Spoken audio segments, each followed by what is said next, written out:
All right, everyone, I think we'll get started. Thank you very much for coming tonight. Um, my name is John Jarosh. I'm the Assistant City Engineer here at the City of Maplewood. With me here tonight as well is Tyler Strong, our staff engineer, and Tyler will be heading up this project from the city's side. We're here tonight to talk about the Southcrest-Ferndale Area Pavement Rehabilitation Project, City Project 20-09. So the purpose of tonight's meeting is to introduce the project to area residents, to provide you with information about the proposed project and what's involved with this type of improvement, but more importantly, to obtain feedback from residents in the project area. Just a couple of notes, this meeting tonight is strictly informational in nature only. We're not making any decisions here tonight. We'll start with some guidelines for virtual meetings. Please be patient with everybody. This is the first time many people have used an online virtual meeting type platform like this. So all of us need to just exercise a little bit of patience as we work through this. When we get to the public comment period, we're going to have a number of options available for you guys to contact and communicate with us. Throughout this presentation, if you think of a question you'd like to have answered, there's a chat function which you can type your questions into, and we'll try to grab those as we go along. If not, we will address those when we get to the public comment period at the end. There's also a function for raising your hand through the Zoom platform. So if you have a question, you can click that button and it'll notify me that you have a question you want addressed. And when we get to that public comment period at the end, I will call on you and allow you to unmute yourself so that you can ask your questions. I don't think we have any phone-in attendees at this time, so I'm going to skip over that section. But for now, all the attendees are going to be muted until we get to that public comment period at the end. But feel free to type in any questions you might think of along the way into that chat box. We'll start with the project area. So the streets in this project area are generally bounded by Linwood Avenue on the north, McKnight Road on the far west, Century Avenue on the east, and then Southcrest or the interstate on the south. The streets included are Sterling Street, Valley View Avenue, Ferndale Street, O'Day Street, McClellan Street, Dennis Street, Nemeth Street, as well as Southcrest Avenue. So why did we choose these streets in your neighborhood? I think you guys are all well aware of why we chose these streets. The pavement down there is in terrible shape. We rate 1/3 of the streets in the city every year. So we literally have someone go out into the neighborhoods and count the cracks in the streets. They take that information, plug it into a program, and that generates a pavement condition index rating.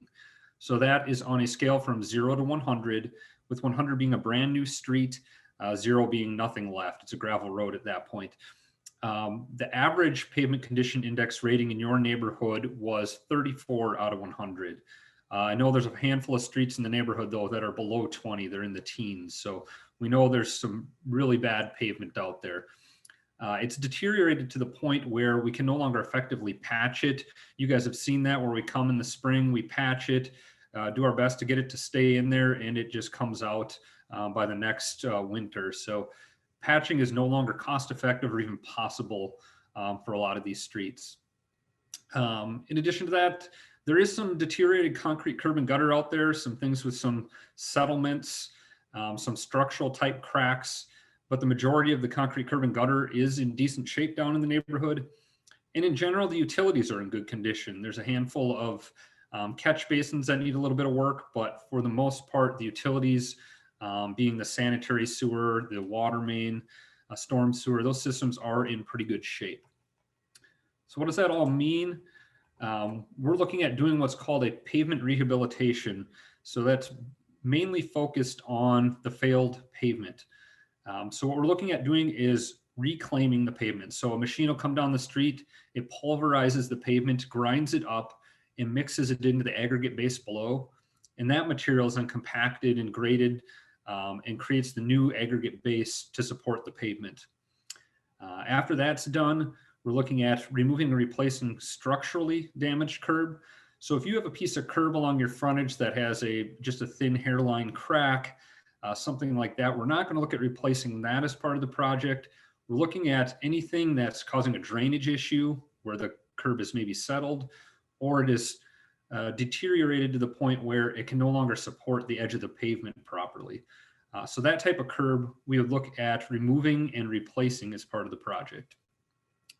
We're also looking at making some minor repairs to the sanitary sewer system and storm sewer system. Those will be pretty minor in nature. For sanitary sewer, it usually involves just replacing the manhole covers and upgrading them to the current standards.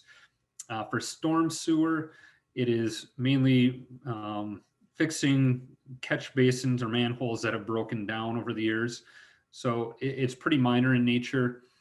After all that work is done, we look at installing 2 new layers of asphalt pavement on top of that reclaimed aggregate base. So essentially, it's a new road section. We're not just milling off a little bit of the pavement and putting a thin layer down. We are talking about grinding up the entire pavement section, creating a new aggregate base for it, and then paving 2 new layers of pavement on top of that.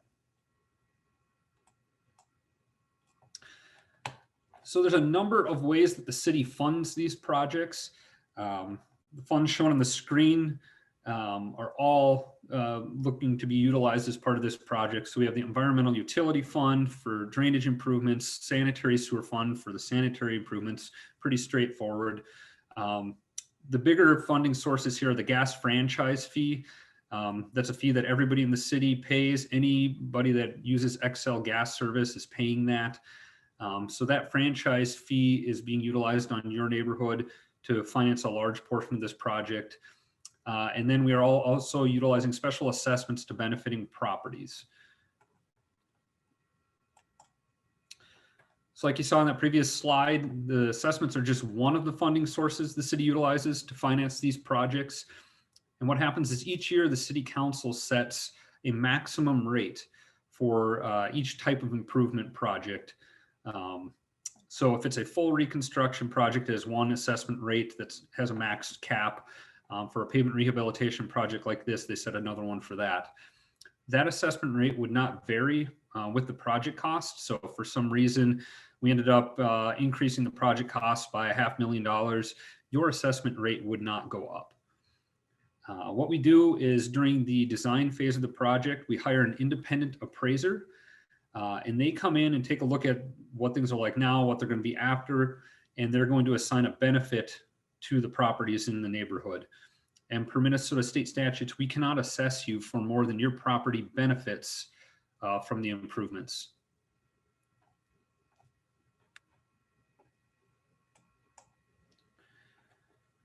So for 2021, the residential pavement rehabilitation rate, which would apply to most properties in the area. So for one single family property, that maximum unit rate is $3,450.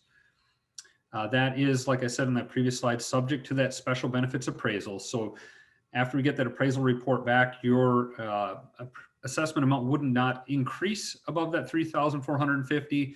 But if for some reason the appraiser said you need to reduce that, we would obviously pull it down to that amount. I don't believe we have any commercial properties down here. There might be a multi-dwelling, but that assessment rate for those types of properties are strictly subject to that special benefits appraisal. When it comes time to paying for an assessment, there's a number of ways that can happen. Assessments can be paid for a period of 30 days after the assessment hearing, interest-free. And then after that 30-day period, the city does accept payments, but they do include interest that goes back to the date of that assessment hearing. And the city takes in payments up to November of the year, at which time we certify any remaining balances to Ramsey County, and then it gets paid with your property taxes over a 15-year period. We also have, or what we're saying is the no upfront payment option. And that's where if you don't make any payments, you're not required to make any payments on that assessment upfront. If you don't do so, the entire assessment amount would be certified to the county in the fall. and that assessment rate would be paid over a 15-year period, but it does include interest over that 15 years. And in the past 4 to 5 years, that interest rate has been in that 4 to 5% range.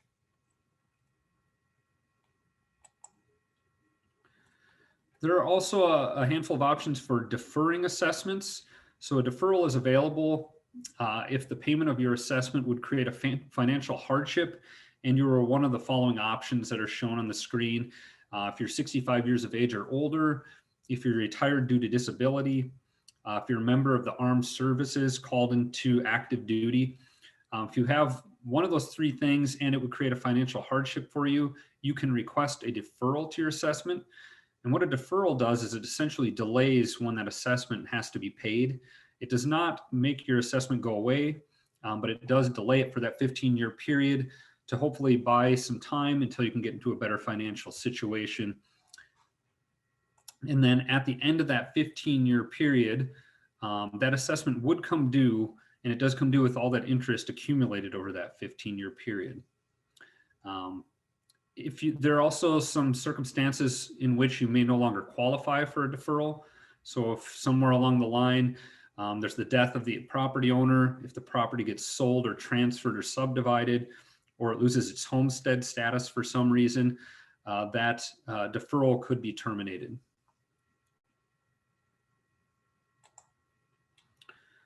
There's also an undeveloped property deferral option. So if you have a property that is vacant, or if your property is large enough to be subdivided, you can request an undeveloped property deferral. And if you are granted an undeveloped property deferral, your assessment would be deferred for that same 15-year period, and it would accumulate interest over that time frame. However, if no improvements are made to that property in that 15-year period, that assessment would be terminated at the end of that period. However, if improvements are made during that deferment period, that assessment would come due with interest accumulated to date. And then just a note there at the bottom that all deferral or objection requests have to be submitted to the city in writing prior to the close of the assessment hearing. And we'll talk a little bit about the time frame on that towards the end. So right now, this is a kind of a look into the public improvement process. Right now, we're in the feasibility study stage.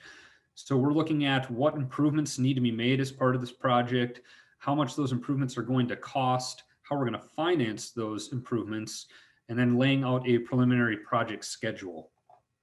So this stage takes into consideration property owner feedback. That's the purpose of meetings like this. And like I said, this is where we are currently at in the process.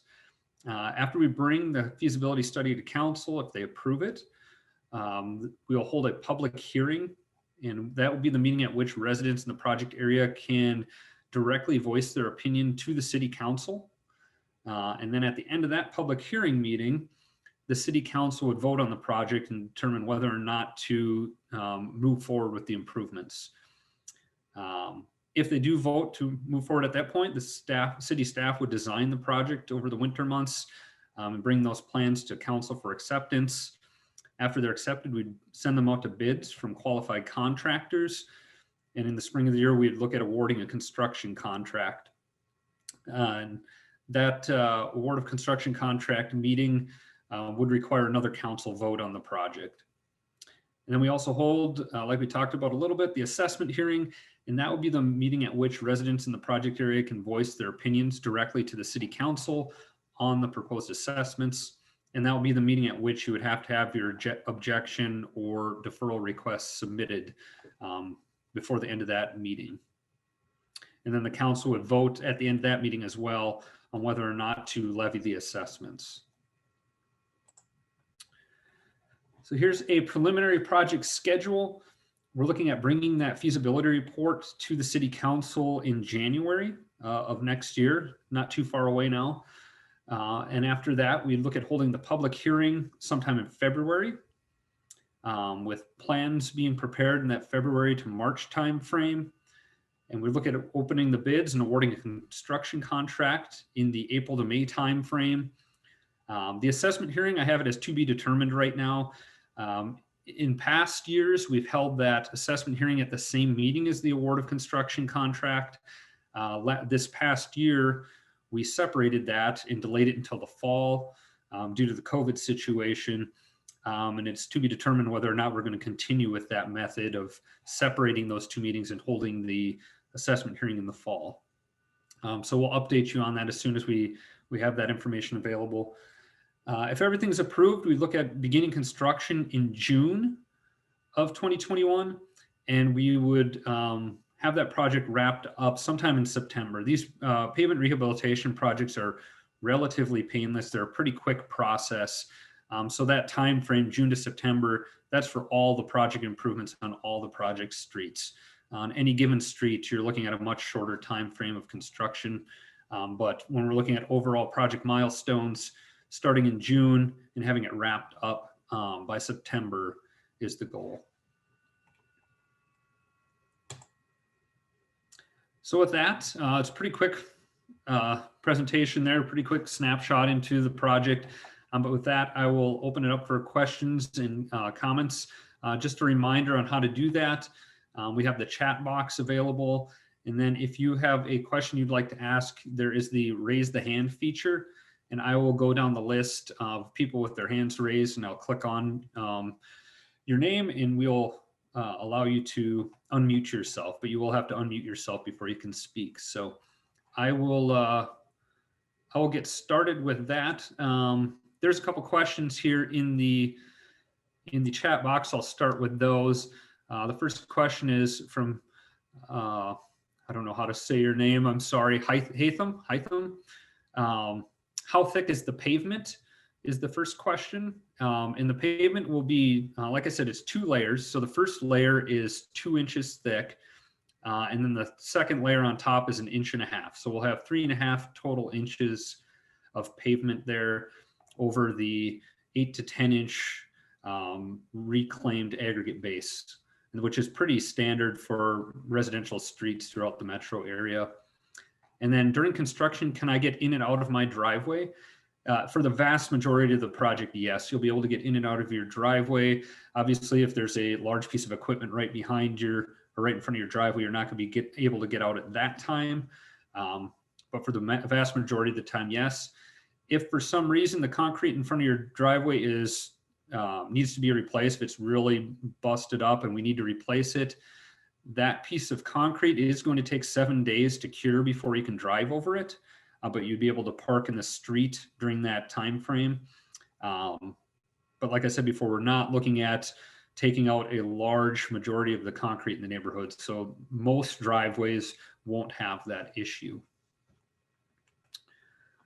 Okay, I'm going to start on the list here. It looks like Mark has a question.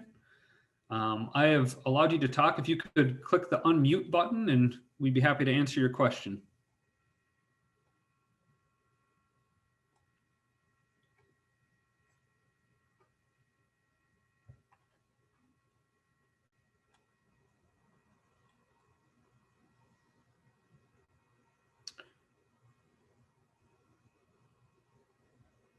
Mark, I don't know if you're trying to talk, but you're still muted. If you could click the unmute button, that should get you going. Sorry, I don't have a question. I accidentally hit that. Oh, no problem at all.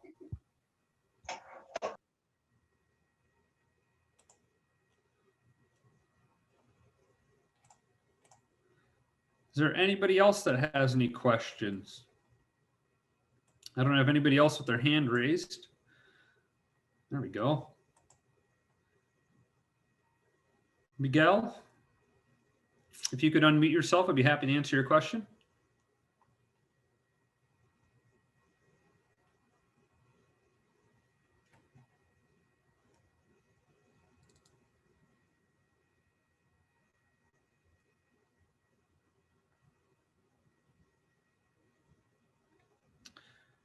Okay. He disappeared. And the other hand that was raised disappeared. There, he's back. Miguel, do you have a question for us?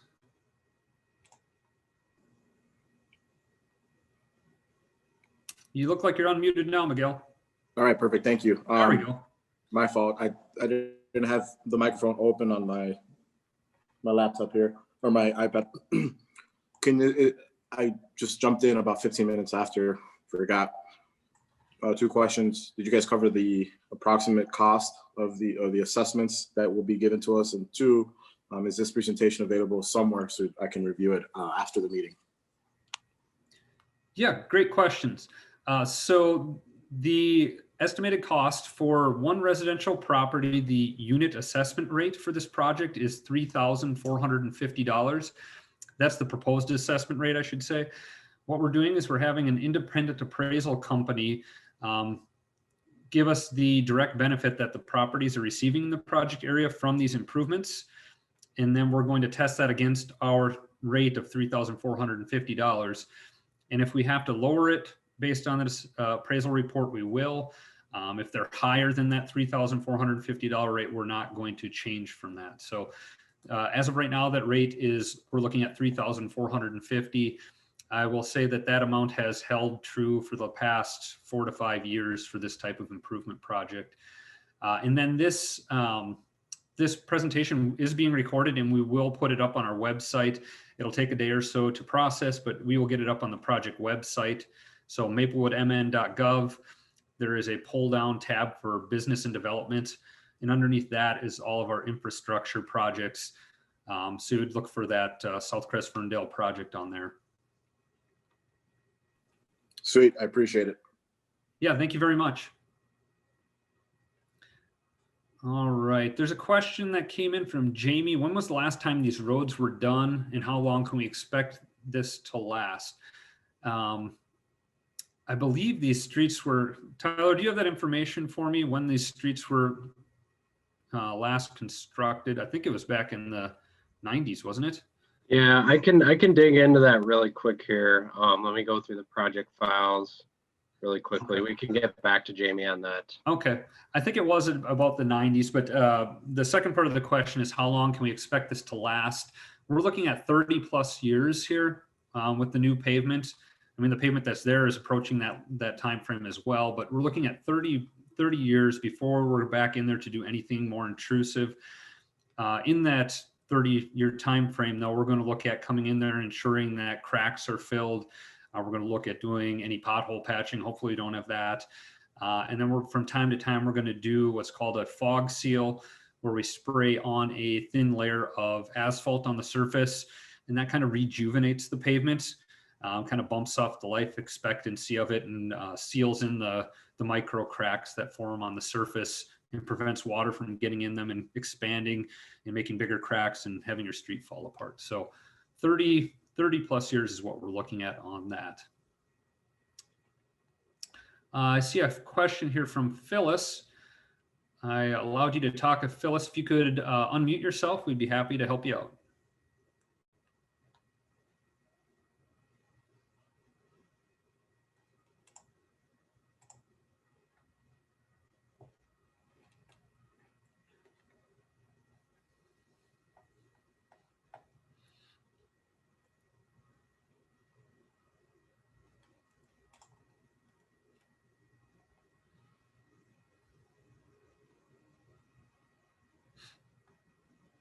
I'm still showing you're muted, Phyllis. I don't know if you're talking, but if you could find that unmute button, looks like a little microphone, and click that.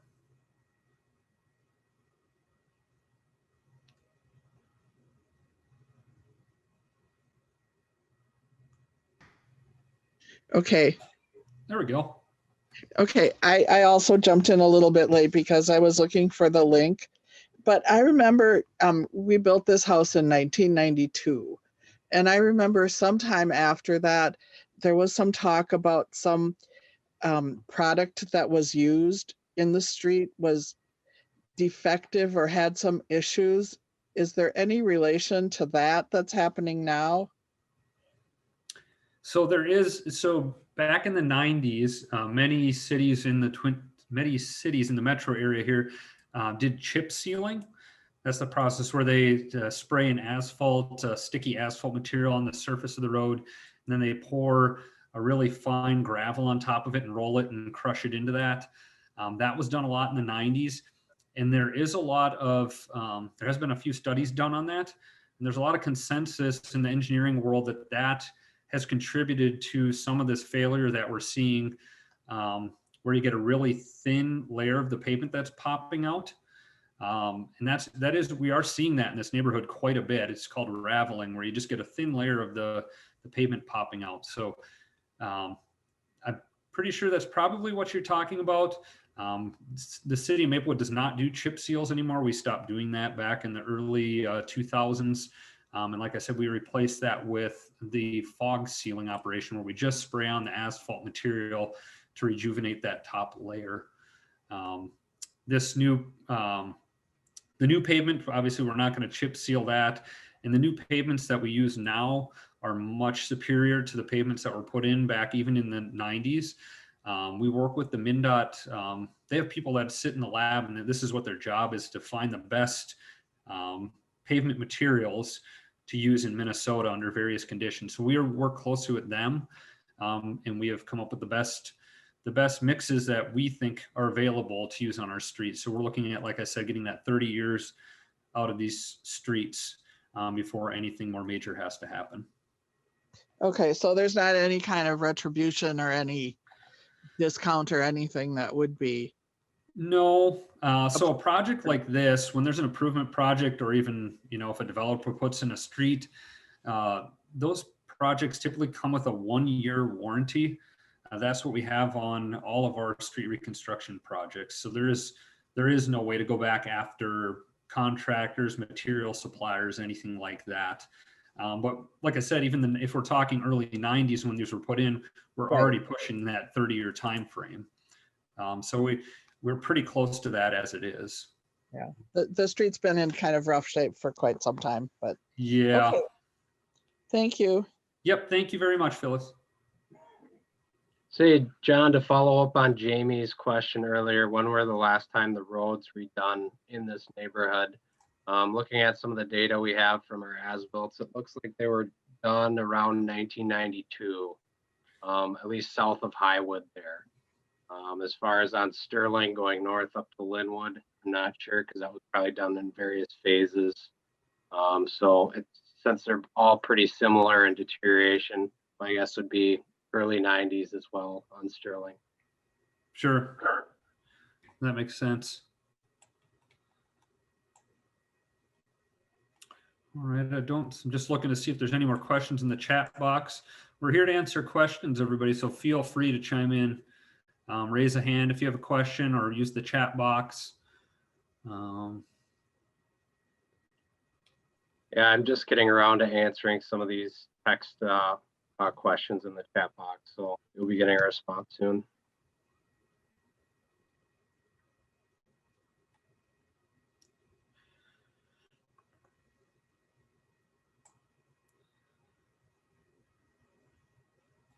Okay, we got them there. Oh, here we go. Will some of the driveways be impacted, sections removed and replaced with bituminous pavement? Good question. So no, the project for the most part is not going to impact driveways. We're going to leave that concrete curb and gutter in, so we shouldn't have to impact the driveways. Like I said before, though, if you happen to have a piece of curbing in front of your driveway that is sunk, it's deteriorated to the point we're going to have to replace it, then yes, we will have to replace a small portion of your driveway. It's usually in that 2 to 5 foot range behind the curb. We look at replacing that along with the concrete curb that was taken out. A lot of times if you have a concrete driveway in there, though, we don't even have to impact the driveway, because we can just pull out that curb section and build the new curb right up against it. But any driveways that are impacted, we would replace with the same kind of material. So if you have an asphalt driveway now, we would replace it with that same asphalt material. If you have a concrete driveway, we would replace it with concrete. Good question.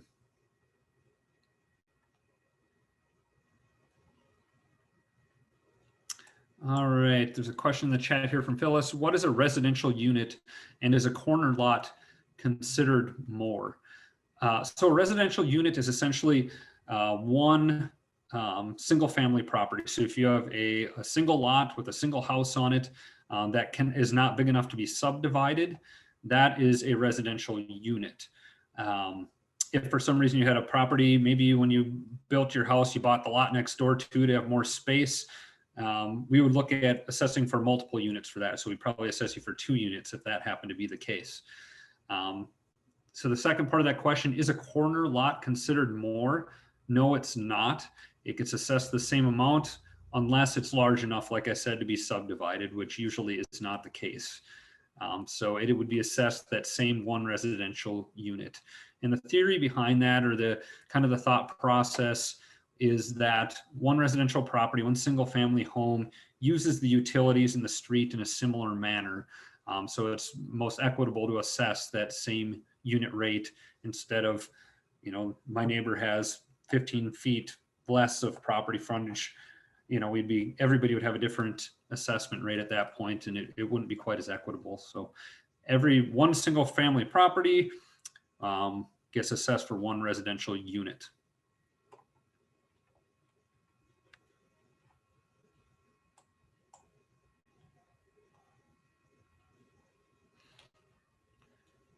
Don't see any other new questions here.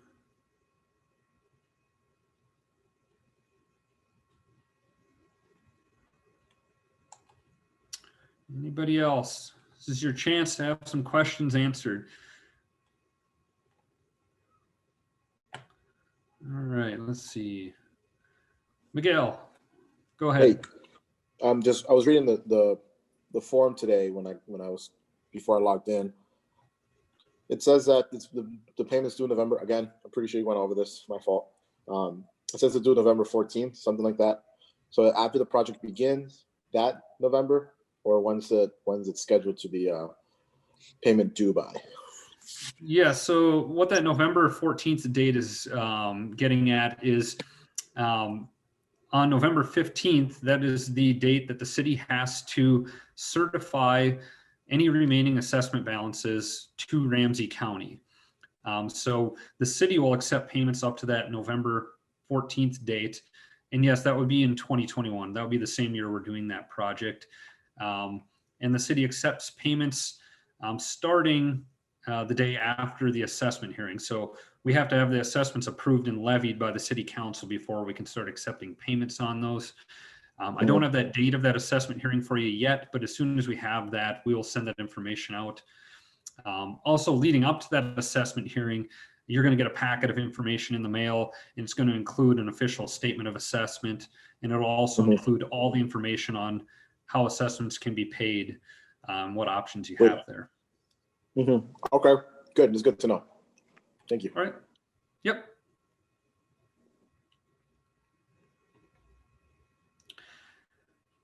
And then, yeah, it's a good point.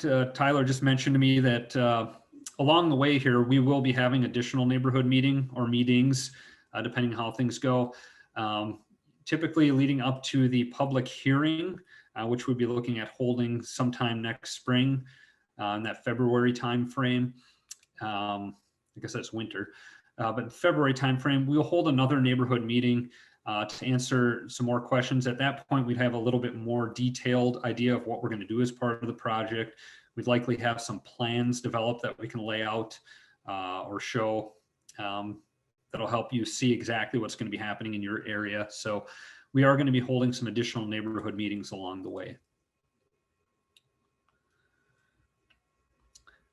Looks like Phyllis asked a question about any simple answer to if a house is sold in the near future.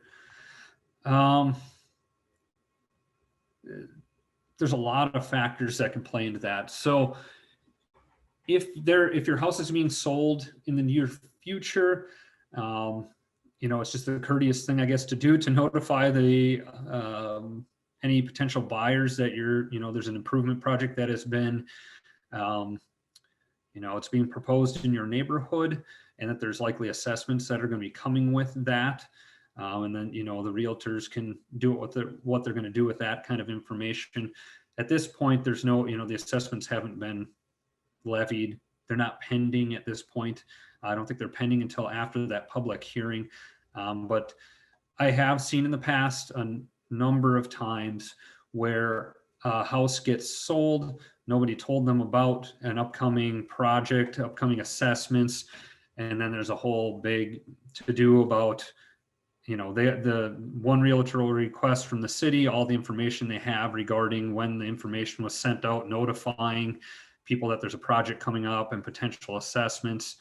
I never hear what happens after that, but I can only assume that something gets worked out in that transaction. So I think the most upfront thing to do there would be to give that information to any potential buyers if you're looking to sell the house.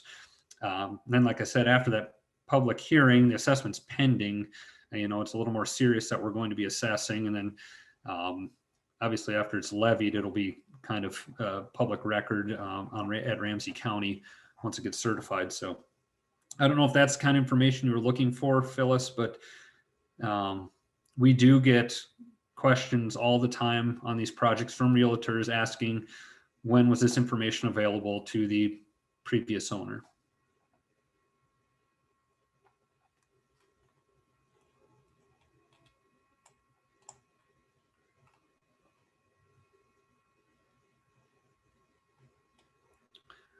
All right.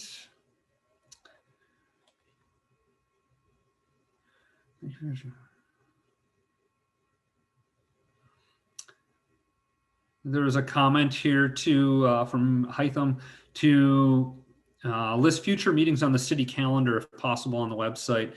Yeah, that's a great idea. We'll write that down. We'll make sure that happens for future meetings.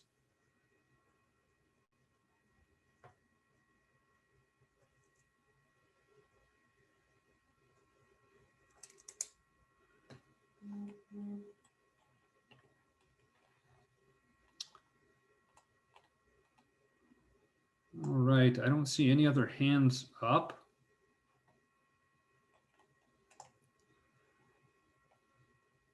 Oh, there's one. Go ahead and unmute yourself, Miguel. All right, I'm full of questions. Perfect. I know you're not a tax professional, a tax advisor. Is this payment tax deductible from your understanding? Well, I guess it's a payment towards the state of Maplewood. What is your input on that? I have no idea. That's fine. Yeah, you'd have to talk to a tax professional on that. I wouldn't want to lead you astray on that. So Yeah, unfortunately, sure. I don't know that answer. That's fine. Okay, just wondering. Thank you. Yep, no problem.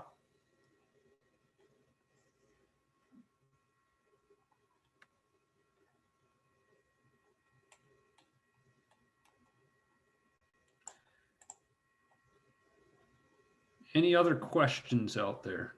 Got a small group today, so there's not a ton of questions.